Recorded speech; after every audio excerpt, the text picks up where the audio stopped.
So we're gonna start the recording right now. I will run a break on ads for everybody so you guys can catch the hot take. You go to the capital is very humid and you know exactly what you mean. Yeah. Yep. So the Mica hot take. I will have to do it very quickly because, well, I took a little bit of a break for almost 2 full days because I was very tired. And as a result, I did do my research on Mica, but I did not take the time of making a edited video, right? So for the most part, Mica is a very niche Nikke. So we're going to look at her kit first. She's a Burst 1 Nikke from Tetra. She is an SMG, and she's a supporter Nikke. Her S1 activates when landing 120 normal attacks and affects all allies. It's called Tidying Up. And it decreases the damage taken by 2% up to 10 times and lasts for 15 seconds, meaning that this thing will have near permanent uptime. And at some point, very quickly, it will reach, 20% damage reduction, which is pretty hefty, but when you're hard campaign pushing, it's not going to be that relevant. For boss fights, it could be useful for surviving certain mechanics. Once Tidying Up is fully stacked, and you're kind of expected to have this fully stacked permanently for almost, not the entire fight, but most of the fight, maximum ammo capacity increases by 40% continuously, meaning that she has very powerful synergy with Nikkes that love having max ammunition. So think Alice, think Modernia, think Ludmilla, anything that is not called Dorothy, Privity, Summer Anise, and Last Bullet Nikkes essentially. Her skill 2, Blessing Cannon, activates when landing 150 normal attacks and affect all allies. It increases the stack count of stackable buffs by 1. And also when entering battle, increases the burst gauge filling speed by 300% continuously. Now, the increase of stackable buffs is what makes me really concerned about future proofing, because she could be very good in the future if we have better stack buff count Nikkes. Now I will continue to her burst skill and I will go a little bit into each skill individually and burst skill. Her burst skill is Snowfield Festival. It affects all allies, it dispels 1 debuff, and it grants nearly 40%, but it's 39.93% of the caster's attack for 5 seconds as a buff, and it's a 20-second cooldown. Now, what this means is that she's a Nikke that you will want to put with Nikkes that have stackable count buffs. So what is a stackable count buff? Think, for example, Guilty. Guilty has a stackable count buff, right? That is, mind if I borrow this. You can also think of it as, for example, Pepper has something similar, right? With her own what's it called? What's the name of the thing again? Vitamin Power, I think it was. Refresh Heart. There we go. Refresh Heart. So, the thing is, she has a couple of niches. One, she provides attack buffs, which is... They're not amazing, but they're there and they're a nice bonus. They're based on her own attack as a supporter, which means that they're a little bit less valuable towards attackers, but they're more valuable towards defenders, and they're neutral for other supports. She has dispels, so she's she will be compared with Cocoa very frequently. But the thing is, Cocoa passively every 15 seconds dispels debuffs on everybody, on 2 people, every 15 seconds. And then you have an additional debuff dispel on her burst on everybody. So she's much better at dispelling than, for example, Mica will be. Now, she also has cover recovery, so she feels a little bit of a different niche. Yeah, Ruby, for example, is a good example as well of stackable buff count.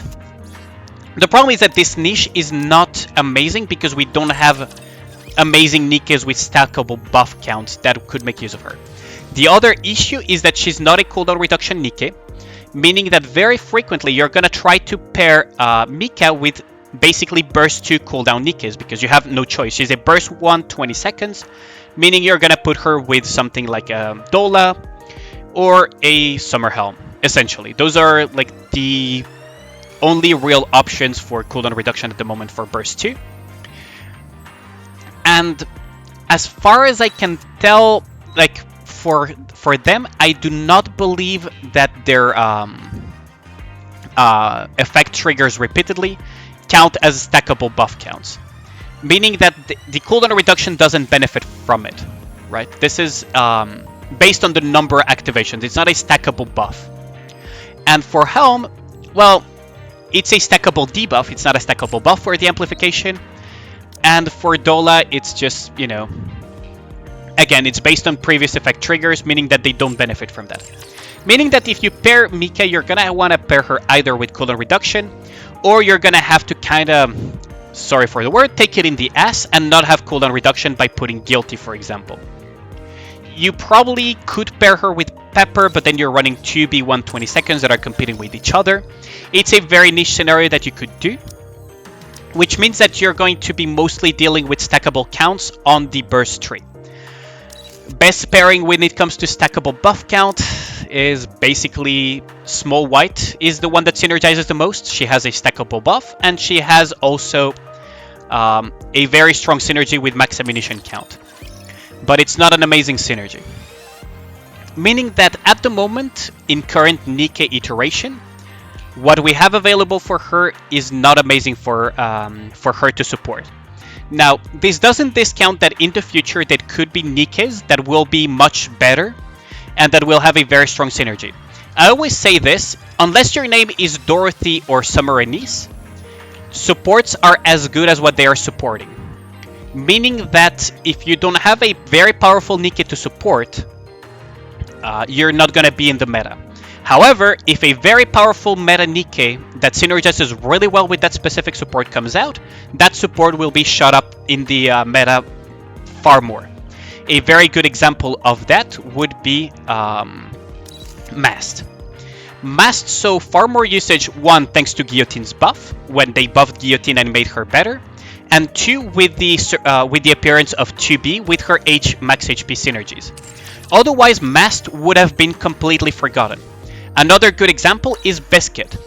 Biscuit, before the release of Summer Anise, was considered essentially a pure PvP Nikke.